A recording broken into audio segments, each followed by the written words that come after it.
किसके सिर के सामने झुकाते हैं? पत्थरों के सामने। मूर्ति को बनाने वाला आज का मनुष्य सबसे श्रेष्ठ माना जाता है, पर मनुष्य अपने को श्रेष्ठ न कहला करके अपना सिर को देवी देवता की आगे सिर को झुकाता है। फिर बच्चों को संस्कार कहां से मिल सकते हैं? स्वामी विवेकानंद, महावीर स्वामी, जगतगुरु शंकराचार्य, अनेकों महापुरुष हुए। उन्होंने बचपन से संत गुरुओं से ज्ञान की शिक्षा ली। यदि वही बच्चे आगे चल करके महापुरुष कहलाए,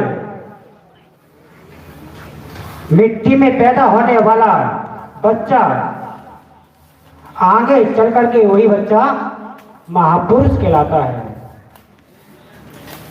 बच्चों को हम संस्कार बचपन से ही देना चाहिए। कहा जाता है कि यदि बच्चों को संस्कार देने हैं तो शादी से 20 साल पहले संस्कार देना शुरू कर दें।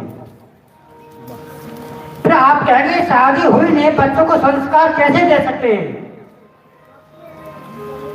जो बहन, जो भाई संत गुरुओं के आगे संतों से विचार सुनते हैं, सत्संग सुनते हैं और उनके तो कहा जाता है, रानी मदालसा का प्रमाण आता है। रानी मदालसा के अपने हाथों से 7 पुत्रों को साधु का भेष धारण करके और समाज के लिए समर्पित कर दिया था। रानी मदालसा का एक कहना था कि मेरा जीवन केवल धर्म के लिए समर्पित होगा। जिस दिन मेरा पति मुझको टोक देगा, मैं उसी दिन को त्याग दूंगी। यदि बच्चों को हम संस्कार देना चाहते हैं तो सबसे पहले संत गुरुजनों के बारे में बताएं। आज के वर्तमान के गुरु हमारे संत गुरुजन हैं। माता पिता अपने बच्चों को संस्कार देना नहीं चाहते। माता पिता अपनी सेवा तो कराना नहीं चाहते। सेवा किसकी कराते हैं? देवी देवताओं की।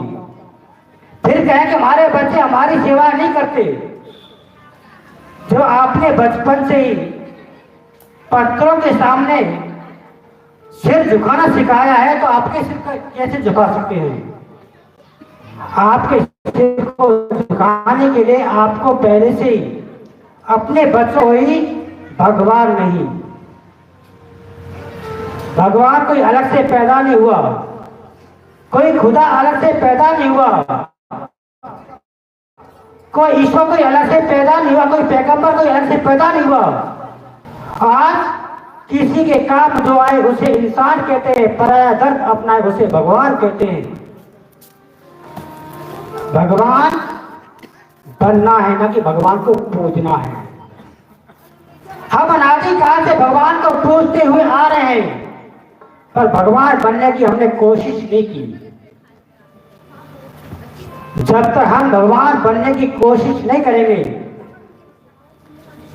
जब तक हम गुरु के शिष्य कहलाने के योग्य नहीं बनेंगे,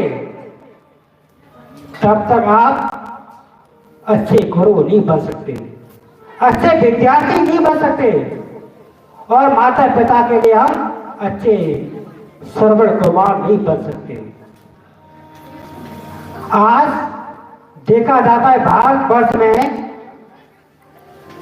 जब हम कांवर लेने के लिए जाते हैं, कौन ऐसा पुत्र होगा जो अपने माता पिता को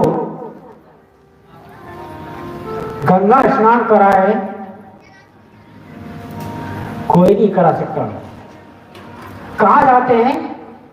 जे बोले कि कांवर लेने के लिए जाते हैं, और ऐसी ऐसी गालियां बकते हैं और कहते हैं कि हम धर्म के ठेकेदार हैं। धर्म के ठेकेदार आप कभी नहीं हो सकते जब तक हमारे अंदर में संस्कार नहीं होगा। संस्कार कहां से मिलेंगे? वो संस्कार जो कि सभा चल रही है। आप लोग सब मरीज हैं और संत गुरुजन आपके इलाज करने के लिए आए हुए हैं। यदि हमें अपने इलाज कराना है, अपनी मर्ज को पहचानना है, अपना रोग सही करना है, तो आपको सत्संग में आए और सत्संग में आकर के हम अपनी रोग की पहचान करें, तब जाकर के आपका रोग खत्म हो सकता है। यदि अपने रोग को संत गुरुजनों के सामने न पेश न करें तो आपका रोग कभी सही नहीं हो सकता। जैसे कि आपको कोई गंभीर बीमारी है, यदि डॉक्टर को ना बताएं तो क्या होगा?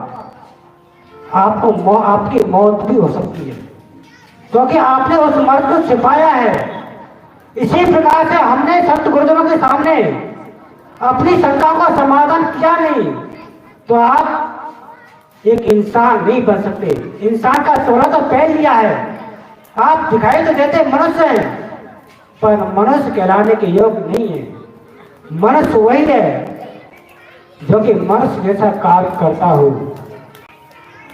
मीट अनेकों लोग खाते हैं कि गुटखा, शराब, बीड़ी, सिगरेट। आज के बच्चे नहीं होगा, सबसे ज्यादा जो कहलाते हैं हम पढ़े लिखे इंसान हैं। पढ़े लिखे इंसान होकर के और एक अनपढ़ जैसा कार्य करें तो पढ़ा लिखा इंसान कैसे कहलाया जा सकता है? और कहते हैं कि तंबाकू पे लिखा होता है कि तंबाकू खाने से कैंसर होता है। शराब की बोतल पे लिखा जाता है कि शराब को पीने से किडनी खराब होती है, और फिर कहते हैं कि हम पढ़े लिखे इंसान हैं। एक अनपढ़ है वो इंसान तो कर रहा है कार्य को, वो ठीक है, उसको पता उसमें क्या लिखा हुआ है, और पढ़ा लिखा इंसान वही कार्य करे तो सही हो सकता है। आपने आज का दूसरा दिन है, दूसरे दिन की पहली सभा है। आप इसी विषय पर अनेकों महापुरुषों के चर्चा को सुनेंगे। उस चर्चा को सुनकर के हम अपने जीवन में कुछ बदलाव करें तो आपका सत्संग को सुनना आपके लिए सार्थक होगा। रसिनी बालक बाल विभ्राम बोले सतगुरुदेव की जय, संत समाज की जय, सतगुरु कबीर साहिब की जय।